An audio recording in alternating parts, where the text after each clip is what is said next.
And I think there's a lot more things sound correct than are correct. We had lots of theories about how the world worked, and just over doing this for 15 plus years now, we've learned some things about what works and what doesn't. And we keep honing. Honestly, every deal that we do, we learn something new. Every person we hire, we learn something new.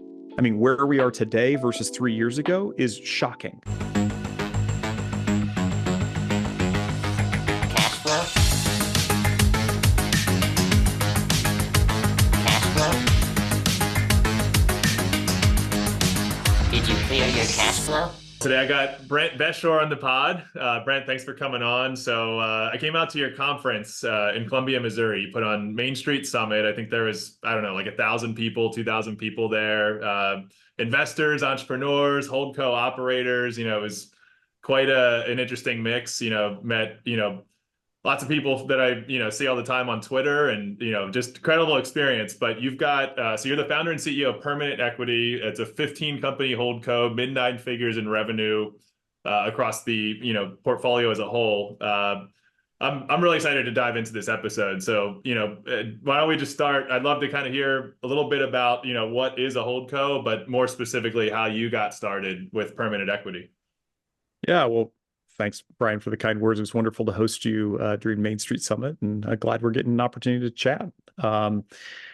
Yeah, in terms of, okay, so what is a holdco? Well, I mean, technically, we're actually not a holdco, which is really interesting. We're a collection of companies. Some are owned in funds, and some are outside those funds. So it's kind of weird. Each one of our funds, by the structure and the nature of it, and we can get more into detail about what makes us unusual, different from traditional private equity, but we have a very long-term capital.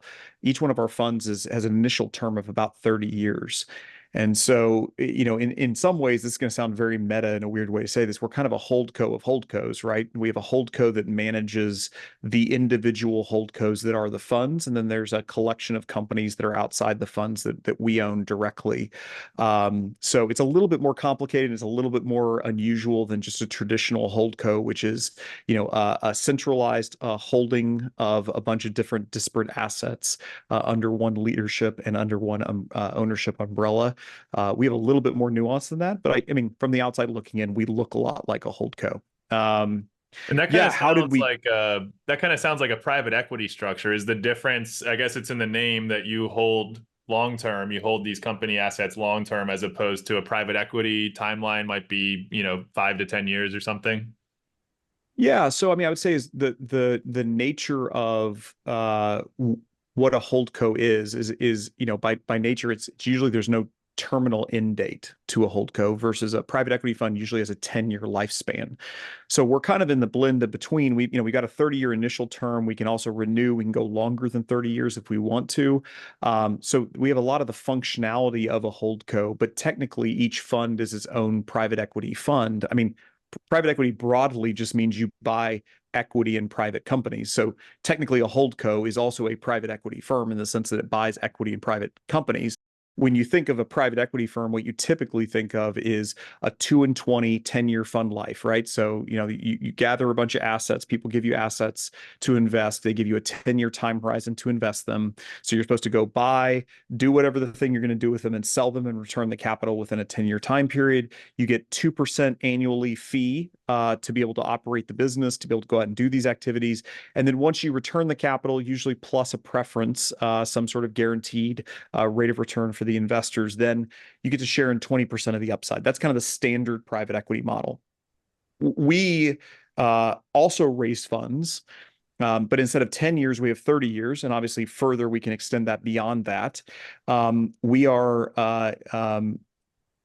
not we can recycle capital within that, so it feels much more like a holdco in that way. But we often choose to raise new funds to buy new businesses when we need new capital. So in many ways, I mean, the reason why we structured it, it's really weird. I think we're unique in the way we've structured it. We've done it so we can try to get all the advantages of a holdco and all the advantages of a private equity structure, but we get to get the best of both worlds. So yeah, it's kind of weird. Yeah, no, that's cool. I like that. It's it's the private equity world is, I guess, you kind of talked about the structural, like the kind of like the equity structural differences between a HoldCo and a private equity firm. I guess kind of how I think about it too is typically a lot of private equity folks definitely are very financial driven types of people. Like they're definitely in the spreadsheets and, really on the finance side of it. Whereas I think, what I gather from what you're doing and what I think, is more unique in a HoldCo setting is that it might be a little bit more operator focused than Yeah. obviously there's components of both, but I think I see more of the operator focus in the HoldCo kind of world. Yeah, and I would say is that's my background. So I'm not an investor by background. I don't come with a bunch of training. I can barely open up Excel. The joke in our office is if you want to make sure I don't read something, send it to me in Excel. So yeah, I mean, I would say, what makes our firm unusual is that pretty much every person has run a company who works in our companies. And so we want to be operator centric. We think that certainly it's good to make wise decisions about what to invest in, what to get involved in, but really what you can do with them after you acquire them is at least as important, if not more important than the initial buy.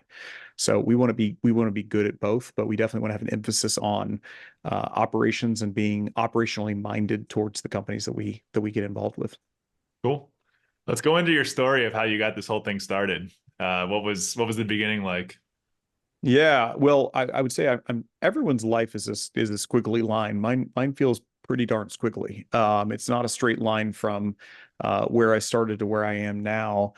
And I would just say is permanent equity as an organization has been very emergent. So there's been very little design of the organization in general. We've just kind of done the next thing that seems reasonable. And that really started with I was getting my law degree, my MBA, and I dropped out, met a girl who's finishing up her PhD, who's now my wife. We have 4 kids. And, she had a couple years left. And so I was like, well, I got to start something. I want to go do something and started a business, started a number of businesses. Some of them went okay. Some of them didn't do great, but very much the early stage entrepreneurial story. And then had an opportunity to buy a business that kind of came out of nowhere. Where'd you And I had start? no idea Just what I was doing. like a quick bullet points. What were the companies you were starting originally? Yeah, so they were all in the marketing space, so kind of marketing services type companies and some adjacent to that. So it was a film company, a research firm, software development firm, all to serve kind of a marketing, communication centric service model. So ad agency-ish type stuff we were doing. And yeah, anyway, that led to having an opportunity to buy a business, which we actually still own today, called Media Cross. It's in St. Louis. And I had no idea what I was doing. Got an SBA loan. Asked my newly married wife to sign a personal guarantee. She was like, "What's that?" I was like, "Ah, don't worry about it. We'll be fine." And then off to the races. Closed on that. Obviously highly levered, and it was super stressful, but ultimately did well with that. Paid off the SBA loan way early, and started accumulating cash. And said, "Okay, well, what now? What do we do now?" And I've always been a fan of do more of what works and less of what doesn't. So when you acquire something and you do well with it, I wonder how many other businesses out there that need to transition. I wonder if we could get good at this. I wonder who else is out there doing it. This is like 2010-ish. So there's not a lot of information out on the internet about search funds. There's a little bit out there, not much. Really, there's very little online chatter in general. And you got to remember, like social media was just taking off. I mean, social media back then was like the emergent new technology. It seems like light years ago, but it's not been that long. And so pretty early started writing about what we were doing, started talking about it to other people, started to attract other people that were interested in doing what we were doing. And we started building community. And so ended up buying a number of other companies just with our own capital. I mean, at that time, it was, we were running like the world's smallest family office, right? And life was good. Life was crazy and difficult and stressful, but life was good. I mean, we were on our way and compounding at a really nice rate. And then I met this guy on the internet named Patrick O'Shaughnessy. And he and I have since become best friends. I mean, we talk 3 or 4 days a week. Talked to him earlier today. I'm going to talk to him again later this afternoon after we get off this.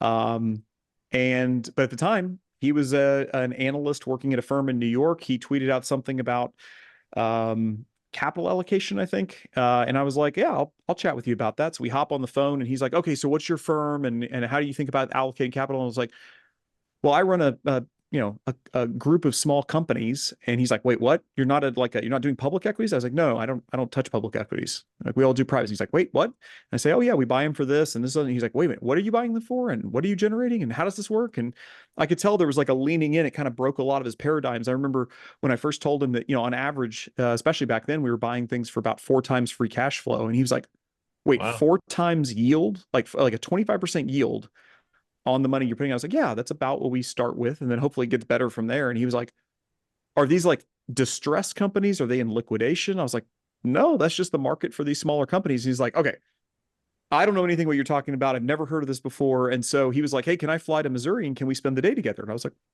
sure, weird guy from New York. Do you want to fly to Missouri? I'd be happy to host you. And so took a risk and we spent, I don't know, literally 12 hours talking one day. And I remember the next morning we got together for breakfast and he said, okay, I want my family to invest in what you're doing. And I was like, I'm sorry. Like, there's no way for you to invest. We've never taken outside capital. We have no really desire to take outside capital. I'm not going to do a HoldCo model for a variety of reasons. I'm not going to do a traditional fund structure. And so I think we're just going to continue to compound. And he said, well, that's dumb.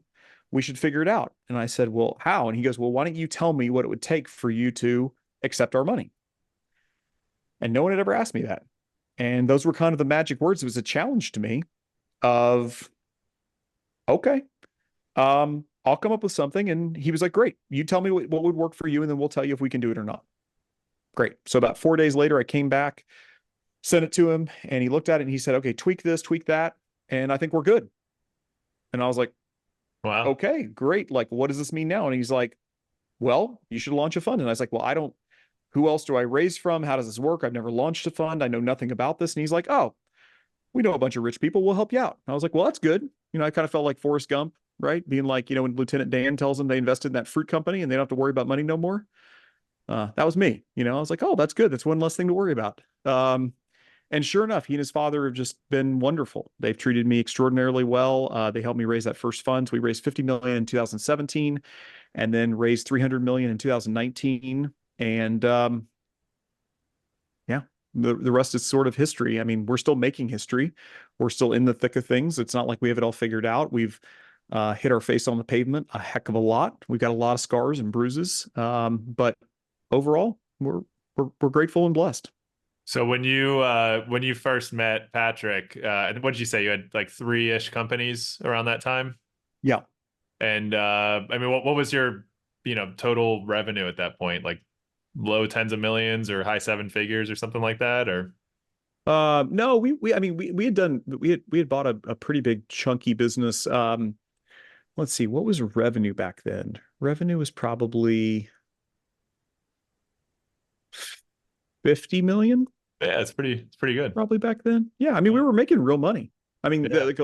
like I didn't need to, I mean, I would say is one of the most powerful things you can do is if you don't need money, it's a heck of a lot easier to raise money. And the terms are a lot better if you don't need it. And I mean, I've always just held it open-handed. Like, here's what works for us. If you don't think it works for you, no worries at all. We're happy to continue doing what we're doing. And by the way, lots of people who we had talked to had approached us prior to Patrick had said, okay, this is the box you got to fit in. This is how we work with people like you. And I'm like, that's not interesting to me. And they're like, what? You're not going to take our money? Like, no, I don't have any desire to. I'm doing fine.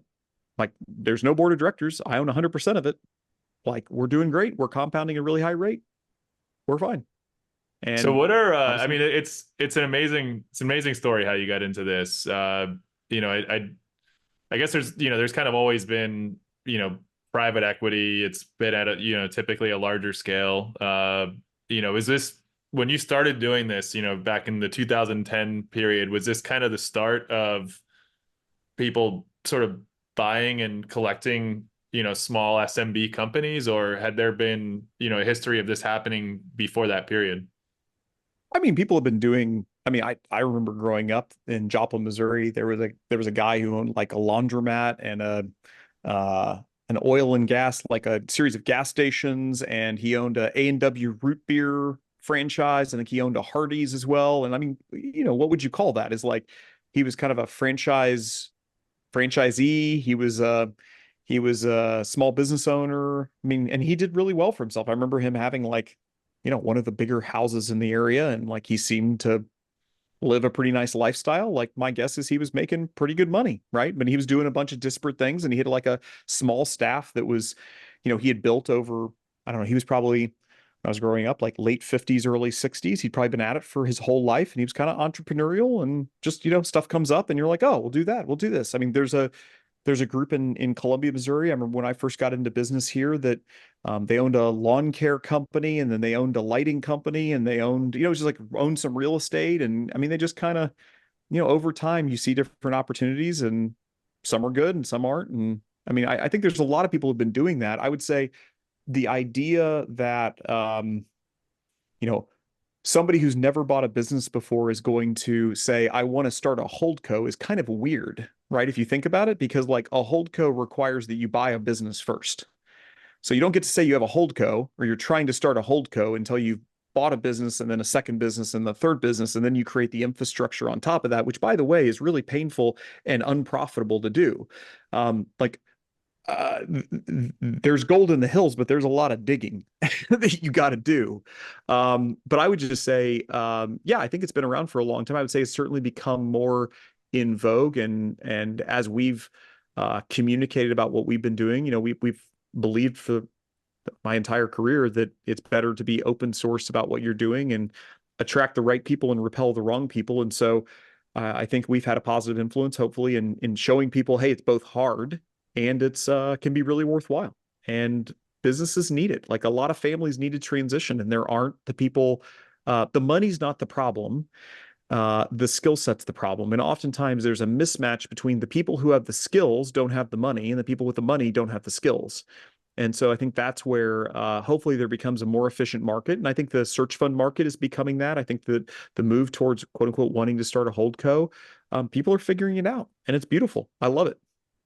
Yeah, I keep seeing the chart, the boomer generation wealth transition chart, and all these businesses that are, either going to die because they just, get shut down, or there's no one there to buy them, or there's no one to transition in the family to transition the business to. And that chart is kind of that wealth transition chart is a really interesting one over this next decade or so. We were talking just a moment ago about kind of what you consider the three phases of, building a HoldCo, or building a, building a firm that owns equity, owns companies, sort of like starting with one. You have to start with one company, to get started. Yeah. You have to start somewhere, and then, the next round might be buying multiple companies, and then, building up infrastructure. There's probably some in-house, like, CFO, general counsel, executive team, kind of building up that internal infrastructure. I'd love to walk through that. And it was also really interesting. I think it was you. I don't remember if it was you or somebody else at Main Street Summit talking about what to centralize and what not to centralize. And I found it really interesting.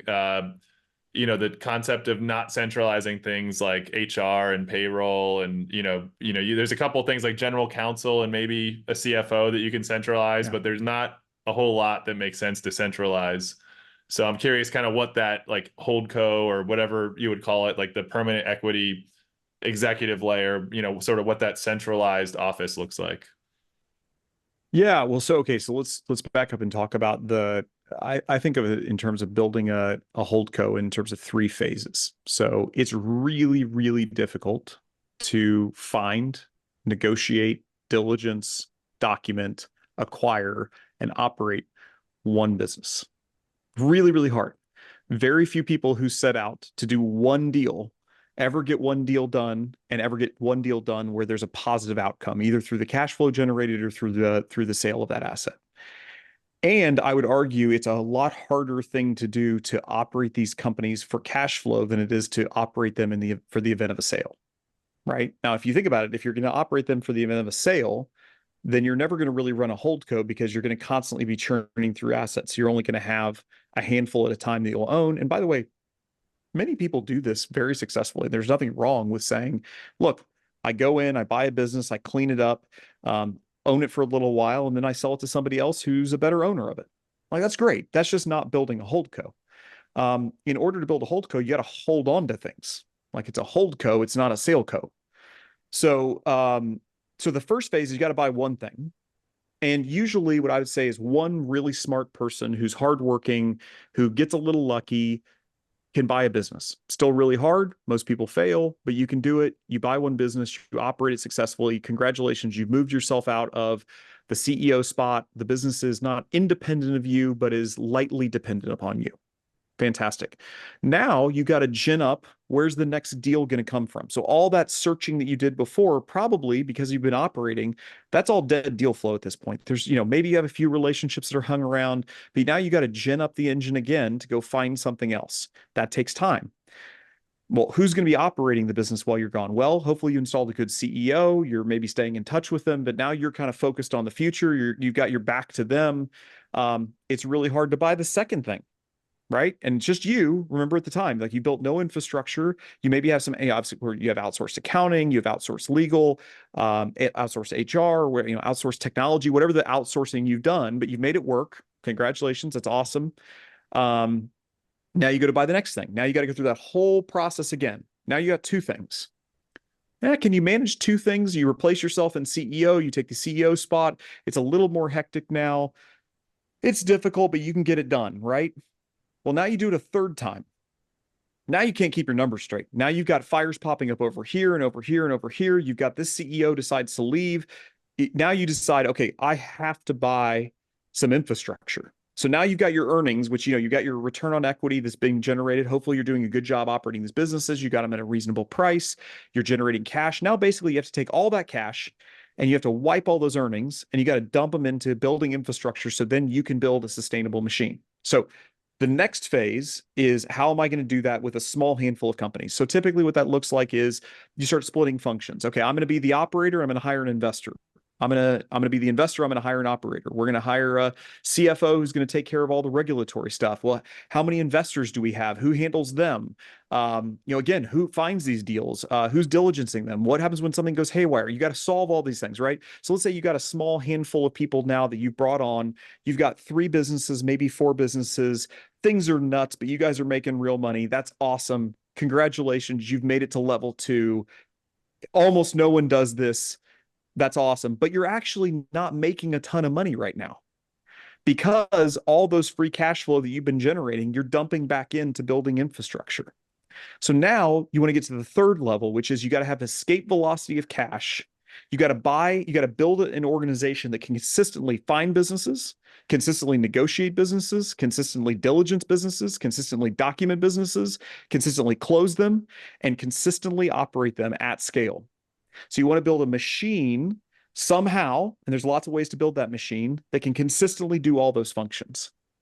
You know what that sounds like? It sounds expensive to me. So again, on the way up, until you reach about 7 or 8 companies, or unless you get extraordinarily lucky with some early winners, you are basically living hand to mouth all the way up until you can get to a scale where you actually get some economies of scale. Is 7 or 8 ultimately the number you see for that kind of escape velocity?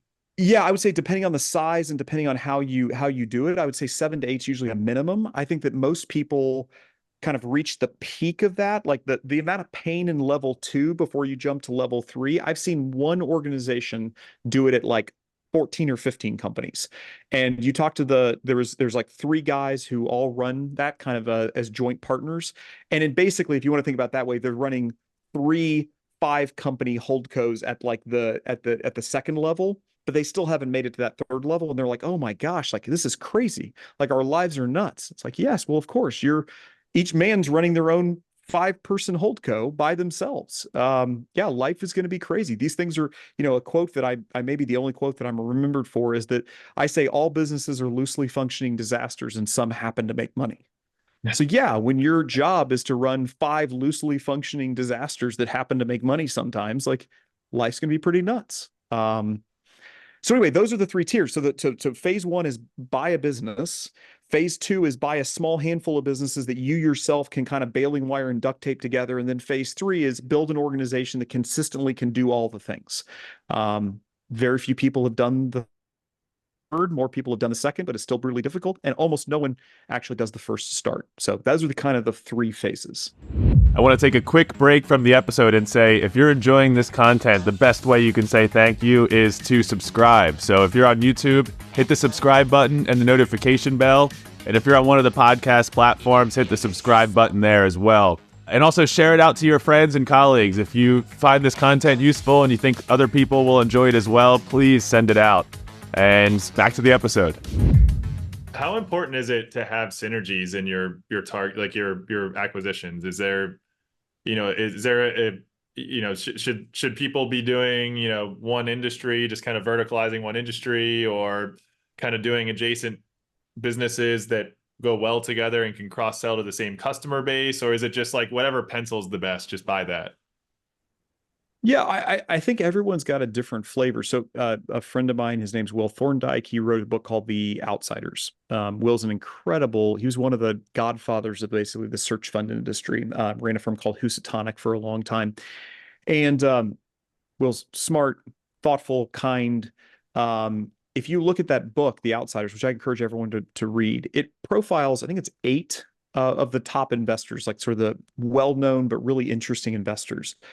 And each investor has their own flavor. So like Warren Buffett's not John Malone. John Malone is not Henry Singleton. Each one of them is their own person, and they the business that they end up operating is an expression of who they are. So there's some people who love to deep dive into an industry, right? Who love to know everything about this one particular industry. So John Malone, the cable industry was his thing. He didn't care about anything else. He wanted to be in the media cable business, and he was going to go as deep as possible as he could into it. And he built an incredible business based on that. He used a tremendous amount of debt. He was able to finance a lot of it through pre-tax dollars. It was brilliant, right? I mean, he actually created the term EBITDA, right? So the term EBITDA we use, like John Malone actually created that so that he could get banks to understand how to finance his operations. That's how smart he was. Interesting. So amazing. Now, what he did and what Buffett did are completely different. And every investor has their own sort of flavor. And so what I would say is, whoever you are, it should be a representation. Your organization should be a representation of you. All great organizations are basically the singular representation of one or maybe a small handful of people, but there's a very strong flavor to the organization. Of course, over time, it gets diluted, and this is where you see organizations fail, as they revert back to the mean when there's not that strong founder presence to kind of pull them to the edges. But so for me, like permanent equity, I love to learn a lot about a lot of different things. And most I care about is people. So I'm very people centric. And so there's people everywhere. There's people in every industry. I love learning about new things. I love being in disparate businesses. So permanent equity, we are specialists at a phase of business, but we are not specialists in a vertical of business.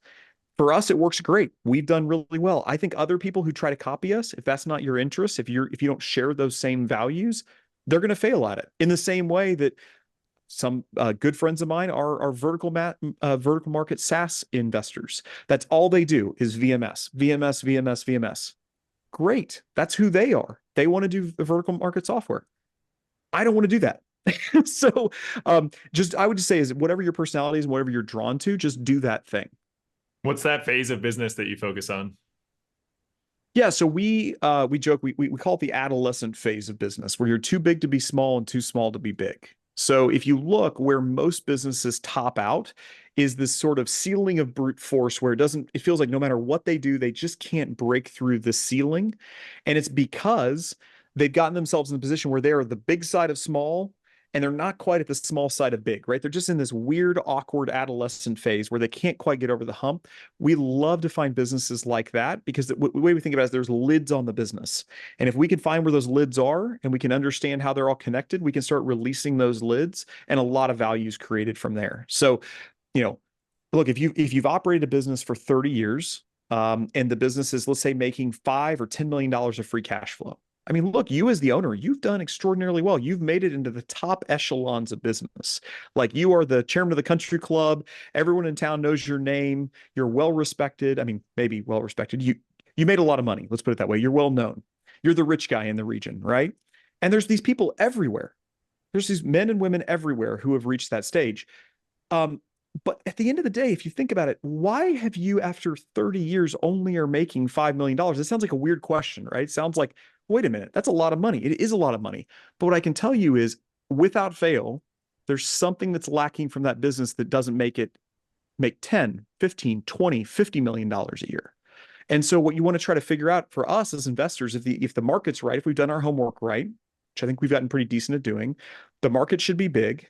We should see clear opportunities, and we should be able to clearly see the lids on that business that's been holding it back. And then we're really honest with people. Hey, these are the things we want to do after close. This is what we want to help you guys with. This is how we want to be operationally involved so that we all win together. And they're like, great, we don't know anything about that stuff. So help us. We need help. We come in and hopefully do a good job together and make the business grow. So, I mean, that actually kind of gets into, originally you asked me the question of like, what do you centralize and what do you not centralize?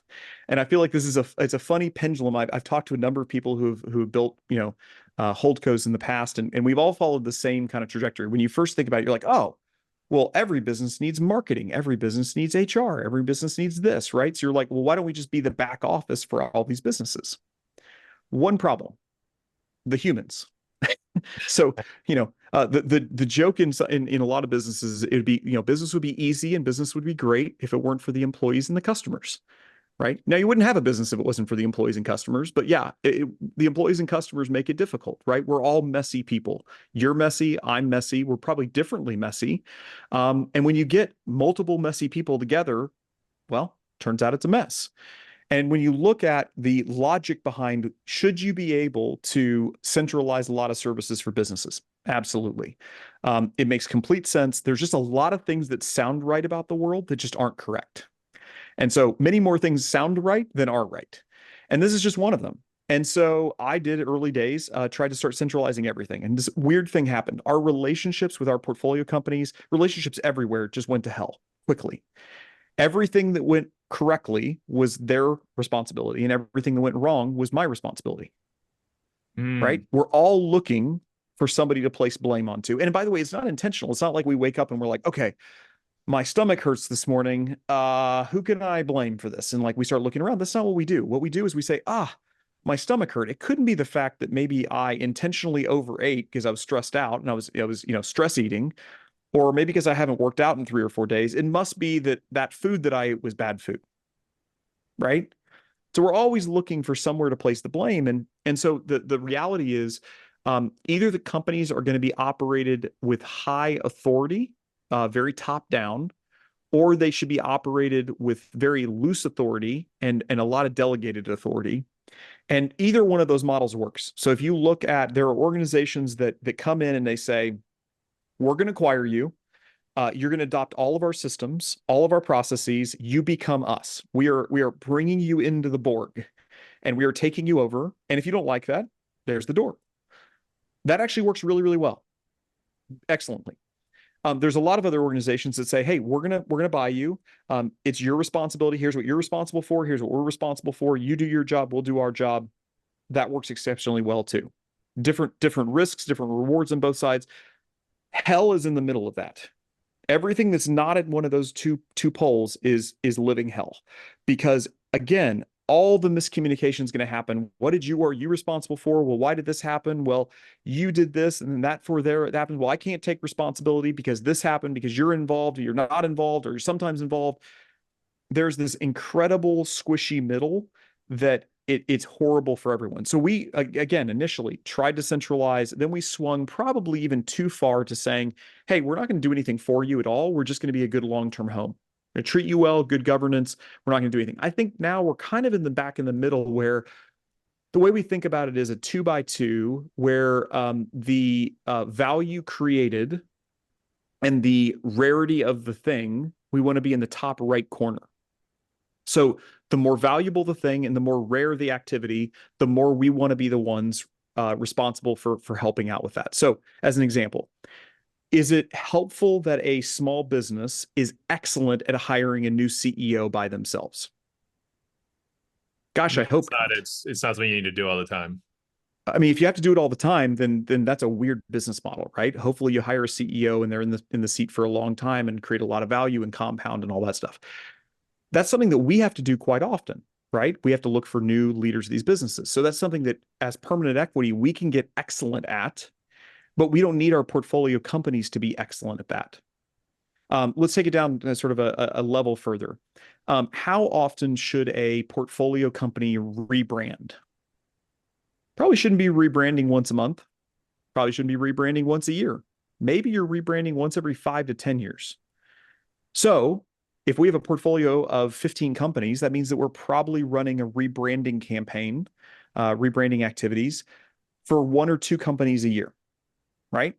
Whereas one company is doing that once every 5 to 10 years.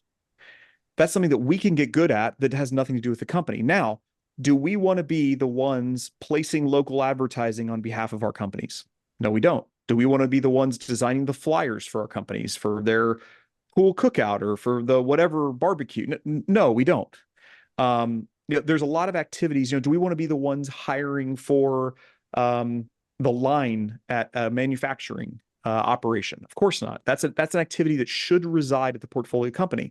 But again, the higher the value and the higher the rarity of the thing, that's when we really want to be involved. And there's a lot of those activities that we can now at scale that we are with 15 companies that we can get involved in. That's such an interesting insight that you shared, kind of like this, avoiding the squishy middle, and you have to be one extreme or the other. And I think in your case, because you have so many different types of companies, you have to really delegate and trust your executive teams in each of those companies to do what is right and give them full autonomy and give them the ability to fail or succeed.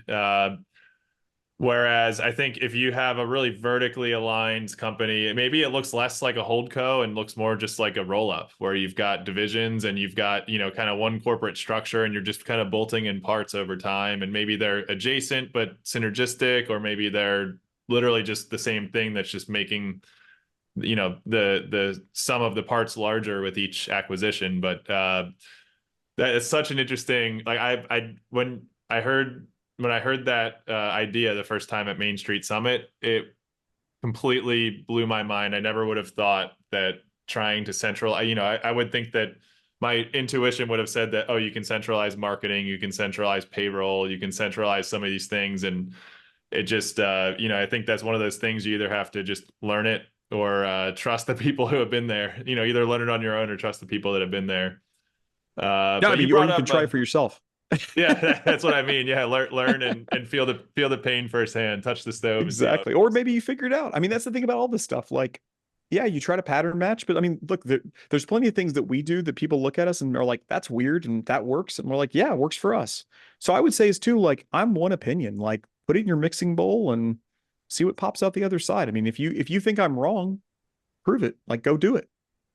It's one of those things I until you explain the reason why, I wouldn't have thought of it. But when you say it, it's like any position in a company, whether it's, a portfolio of companies or a single company. In a single company of different people that are responsible for different things. And the more you do their job for them, the less accountability and autonomy they have in their role, and the less likely they are to, the less ownership they have over their tasks, which means, exactly what you said. That's kind of, they're not ever fully responsible for their own failures or successes, but especially failures, which is what you want. You want people to own their success and their failures and be responsible for their success and failures. And it's, it makes sense that, the way that works in a single company applies when you have a portfolio of companies. So I had to hear it from you to fully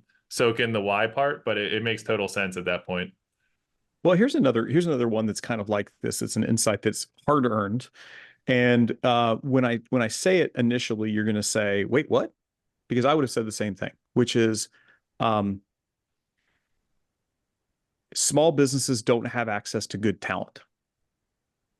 And you're like, no, wait a minute. Is that making fun of, or is that poking fun at small businesses? Of course not. I mean, the people that work in small businesses are awesome. They're the backbone of the economy. But here's the reality. Whether you work in a company or you're a service provider, most people, not everyone, there are exceptions to this. Of course, the exceptions prove every rule. There are exceptions to this, but for the most part, if you can work at a higher paid job that you have more autonomy over, you're going to choose a career that leads you what, we would say upward, right? Into more responsibility, into higher pay, into higher value creation. That's the capitalist system we have. So if you're running a marketing firm and your choice is to work with Bob's Chicken Shack or to work with Google, and you're paid to do project work, and you say, okay, well, I've got Bob's Chicken Shack. They can pay me $25,000 a year or $50,000 a year. Or maybe Bob's got a chain of chicken shacks and he can pay you $500,000 a year to do marketing services for them. Or we can sign a $25 million a year agreement with Google. Which are you going to choose? You're going to choose Google all day long. I would have completely agreed with that in 2021, even into 2022. I'm in the software industry, so the software industry, there's been a ton of layoffs at the big logos. Sure. Absolutely. So it's a different playing field now. There is amazing, FANG talent that you can scoop up as a small software company that, 2 years ago, 3 years 100%. ago, it was a completely different playing field at that point. Absolutely. And there's going to be ebbs and flows. But overall, like there was a reason why all that talent went to the big companies a few years ago. And there's a reason why it's now out to the other companies. Actually, your example proves my point. Yeah. Yeah, they had to get laid off from the big companies to go work at the small companies. When those big companies lost their are in job. hiring mode, they're just they're a talent vacuum. They just they're a talent vacuum. Yeah. Of course. And this is the thing is it makes complete sense. If you have the chance to work at Google or serve Google, you're going to typically, most people, not everyone, but you're mostly going to work at Google and serve Google. So when I think of it as a small business, right, the problem that most small businesses have, we'll meet with a small business and they'll say, marketing's BS. We've hired 10 marketing agencies through the years and none of them have ever worked. And my answer to that is, yeah, of course. Because if you can hire them, they really don't know what they're doing. Like if they did know what they were doing, they would be serving somebody way larger than you, way more sophisticated than you. And I mean, this is the same thing in most smaller companies is the talent that can work at bigger companies, get paid more, get promoted into another role, get poached out. And so the people over a long period of time, now there are exceptions. Again, I don't want this to come across as pejorative. There are amazing talent in these companies. We find hidden gems all the time. But on average, you have to think about it as what is the advantage that we would have as permanent equity is we can upgrade the talent because what we can say is, hey, come work in this system, which feels much more like a big company.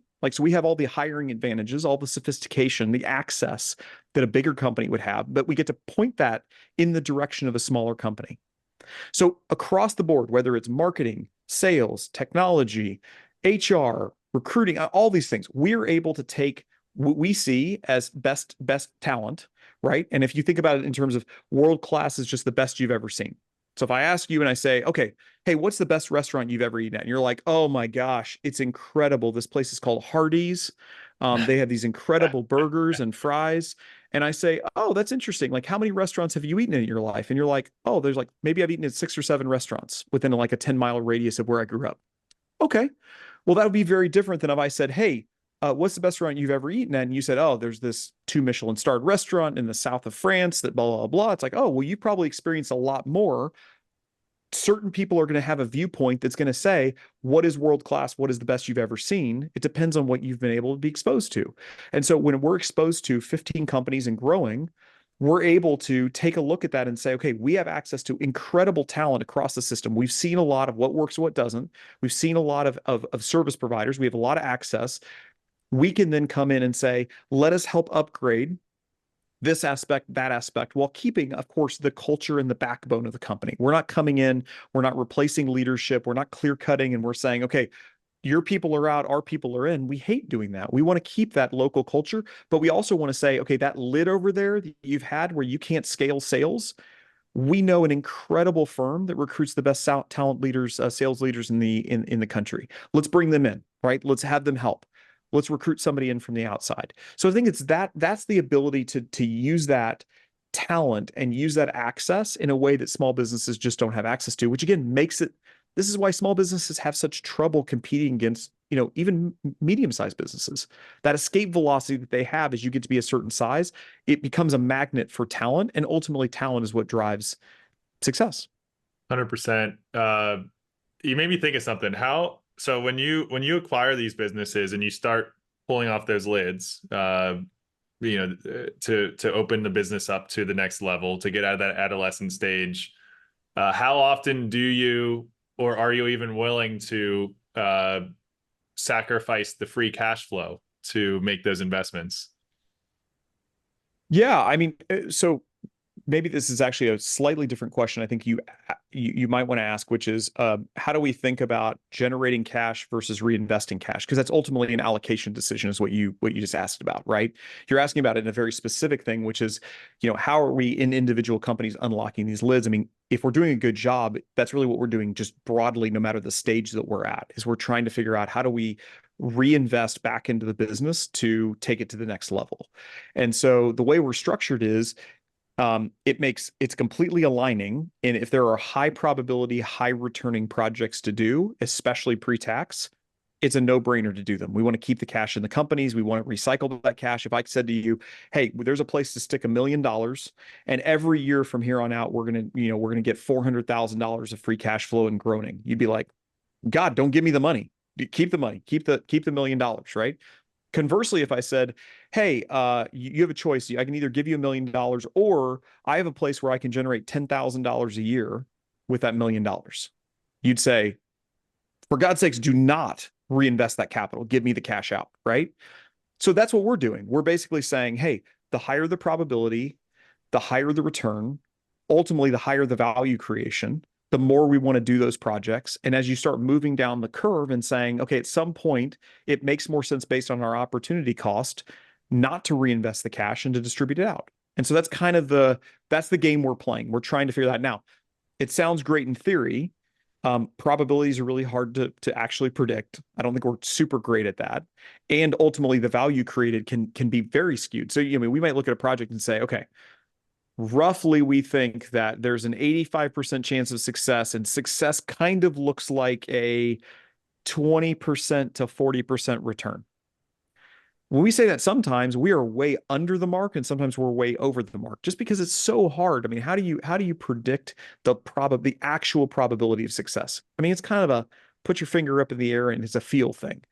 How do you know what, there's certain situations where you're like, okay, if I buy that piece of machinery, we know that we can increase the throughput on this line by 20%. We can do the math on what a 20% throughput increase would look like. That's more precise, right? We like to do projects that feel more like that. But then sometimes you just have, what I call flyer projects, where we have a good feeling about it. We think it's going to work. We're not willing to bet the farm on it, but we're willing to take a pretty good risk that we think it's going to pay off. And sometimes they pay off and sometimes they don't. So you think about the free cash flow before you make these, capital expenditures or these reinvestment, these reinvestments back into the business. You still recognize the free cash flow kind of prior to those reinvestments. Is that what you're saying? Yeah. So, I mean, I think what we would say is we want to buy businesses that at the end of the year, there's discretion over some amount of cash that we can either distribute out or reinvest back in the business. And the decision to reinvest it or to distribute it out is really a capital allocation decision based around what is the probability and expected return of that reinvestment versus what is our opportunity cost of distributing the money out. That's really the kind of the core of it. I see. So it's not like you're making those decisions like quarter by quarter. You're actually accruing the cash throughout the business, and then kind of like you do some yearly planning, and then you say, all right, we've got X amount of dollars in the bank account. Do we, distribute or reinvest? And that's, it's kind of like an annual budgetary thing or something like that. Yeah, I would say, okay, so plans are terrible. Planning's awesome. Planning's really valuable, and the plans that come out are always gonna be off reality. So yes, we try to plan. We try to say, we think this next year we want to do these things, knowing that the ground is always moving underneath our feet, and we want to be responsive. So quite frequently, depending on the business, some more frequently, some less frequently, something will come up and be like, oh, we had this new relationship that we met at this conference, and this person has a relationship here and they want to come on board and open up this expansion into Asia for us. Cool, great. That wasn't in our field of view, line of sight at the beginning of the year. That total effort's going to be $500,000 to hire that person and put resources behind them to open up Asia. Okay, great. What does opening up Asia look like? Well, it looks like probably the first year is $3 to $5 million of sales at a 20% net margin. Okay, well, gosh, that sounds like it's going to be a heck of a reinvestment. What do we think the probability of? Well, it's probably got a 50-50 shot of working. Gets more interesting. Okay, well, where are we with budget? Well, we're actually over budget by $2 million this year in free cash flow. And we think we're going to, we have quite a bit of cash to play with there. Oh, okay, well, interesting. What other projects do we have going on? Well, we have this project over here and that project over there. Okay, well, we've got our opportunity cost over here. And you're kind of trying to ping all these different things and triangulate. And that's there's some science to it, but that's the art of it The gut is feeling, ultimately, it's not a what do spreadsheet. you, the spreadsheets are important because they'll tell you under what circumstances would things happen, but ultimately knowing that you can make a spreadsheet say whatever you want it to say. I mean, more fiction has been written in spreadsheets than any, fiction novel in the history of the world. I mean, every Excel model that I've ever seen in my entire career is broken, is wrong. You just don't know which way it's broken and you don't know how much. Interesting. Yeah. So I wanted to go down that rabbit hole just because I was, personally curious about your thought process on that.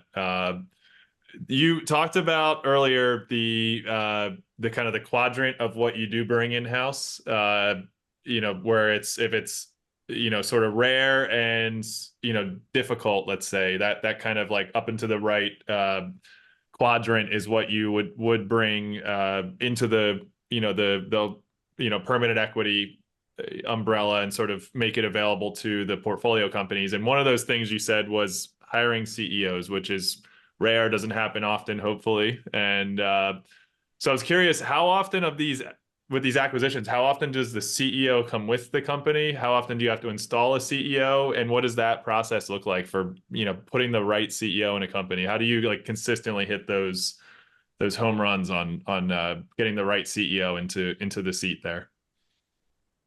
Well, first, to be honest, we don't always hit home runs. We're hitting a lot of foul balls, and we're hitting a lot of ground rule singles. I mean, so it's not like this is not an exact science, and we don't have it all figured out. So just as take everything with a grain of salt. We've done this for a long time. We've worked with a lot of CEOs, and I would say we keep getting humbled over and over and over again. And I think this is just the thistles and thorns of operating a business, right? These loosely functioning disasters, as I keep saying.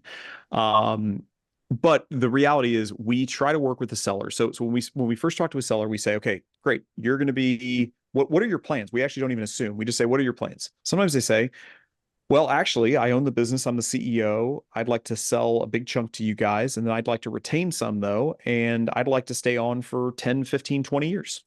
And I'm looking for somebody to come help me grow the business, release these lids, bring expertise to the table. Also, I just need like a thought partner. And I want to go back to back with somebody else. Great. That's kind of one style of business. We've got other businesses where they say, look, I'm getting older, but I've got some years left. I've got maybe 3 to 5 years left, and I'd like to sell you the company and then basically with you in an orderly fashion, start exiting stage left. Great. That's another set of kind of challenges. The third type is I'm exhausted.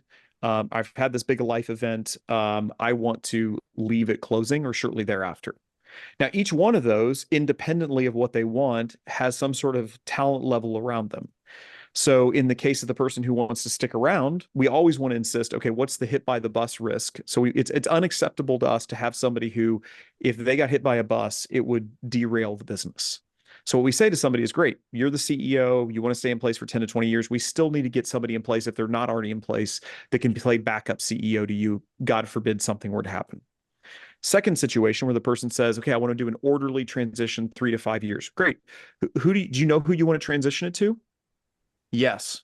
Okay, fantastic. Let's meet them. Let's talk through them. We'll be honest with you about what our assessment of them is and whether or not we think that would be a good transition. Sometimes it is, sometimes it isn't. We're always trying to be upfront. We never want to close where they think that person's going to be the CEO. We don't think that's going to be the case, and we have a miscommunication. So we're always just upfront about it. And sometimes it derails the deal, and sometimes it doesn't. Third situation of, hey, I'm out at closing or shortly thereafter. Then we say to them, okay, great. Do you have somebody who's going to run the business? They say, yep, it's Jill or Jim or whoever. Great, let's work with them. Oh yeah, we really like them too. Great, we're completely comfortable with that. Or they say, nope, I have no idea who should run this business. Well, now we got a problem. We're not going to run the business. That's not what we do for a living. if you're not going to run the business and we're not going to run the business and you have no idea who's going to run the business, then we got to go out and find somebody. So we either need to delay closing or we need you to stay on longer than you're expecting. We had that conversation. So regardless, you got kind of 3 distinct buckets and then kind of 6 distinct possibilities underneath that. We try to just work through which bucket are we talking about, and we have a playbook kind of for each one, and try to be kind and generous and long-term and thoughtful towards the people. And usually it works out fine. And sometimes it doesn't. And if you make a mistake, fix the mistake and move on, And you developed this playbook over time. It wasn't something that you sort of designed up front when you went into this business. It's just sort of through the learnings over time. Yeah, I mean, again, I think there's a lot more things sound correct than are correct. So we had lots of theories about how the world worked, and just over doing this for 15 plus years now, we've learned some things about what works and what doesn't, and we keep honing. I mean, honestly, every deal that we do, we learn something new. Every person we hire, we learn something new. I mean, where we are today versus 3 years ago is shocking. Where we were 3 years ago versus 6 years ago is shocking. And I think that's the beauty of this, right? Like, professional athletes get a lot of, obviously attention and praise. Most of their careers peak in their late 20s or early 30s, right? One of the most beautiful things about the career of the investor or the operator is your career peaks in, like, if you want to keep doing it, in your like 60s, 70s, maybe even 80s. I think hopefully I look back on who I am in 10 years and say, whoa, man, I can't imagine that guy. Whew, that was tough. Because I certainly look back at me now compared to 10 years ago, and I say, ooh, I can't imagine, right? If you're not kind of a little embarrassed about who you were even 5 years ago, or maybe 3 years ago, I think you haven't grown that much. And so, I mean, what we just try to do is get up every day, try to get a little bit wiser, try to be a little more thoughtful, and hopefully in the process too, become a little kinder and a little more graceful along the way. Yeah, that's an interesting perspective. I can do the same thing, like look back at kind of where I come from, and kind of think about decisions that I made 5 years ago or 10 years ago, and certainly feel that embarrassment. So staying on the CEO thread for a second here, what do you do when they don't work out? Like, how do you kind of do you have an operating partner that just sort of jumps in, and somebody leaves, you have an operating partner at permanent equity that's on standby, that's kind of ready to jump into a fire, or how do you handle those situations? Yeah, I mean, we got a team of firefighters. Sometimes you got to go into the blaze and put out the fire. And that's certainly not our preference. Our preference is to have things a lot more orderly. The relationship we try to have with everyone is, look, we're not going to surprise you. Don't surprise us, please. Sometimes you get surprised, and sometimes they're surprised, not because we tried to surprise them, but just because, everyone's got a different view on communication. Yeah, I mean, it's always messy. I mean, when things don't go well, there's these psychological studies that have been done where it's like a group's been told that something's really easy, and it's actually almost impossible, if not impossible, to do the thing. And then they ask, after the fact, they say, what is your individual responsibility? Let's say there's 5 people in the group, right? So each person, if they properly allocate it, would say, I'm 20% responsible for the failure, and the total adds up to be like 30 or 40%, right? In the case of failure. And conversely, in the instance of success, it ends up being like 220%, right? So when things go well, this old adage, success has 1,000 fathers and failure is an orphan. Like, it's totally true, right? Everyone's trying to self-protect. Everyone's trying to sleep well at night. And one of the protection mechanisms we have is that we take less responsibility when things go poorly, and we take more responsibility when things go well. That's just natural. That's just human nature that we do that.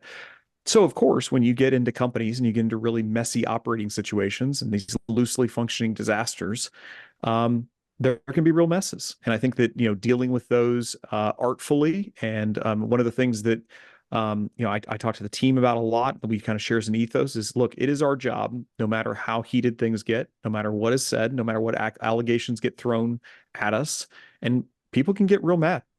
And you got an operator who's failing at their job, who's really stressed out. Maybe they're going through a divorce or their kid's sick. I mean, there's a lot of pressures. They're in the pressure cooker.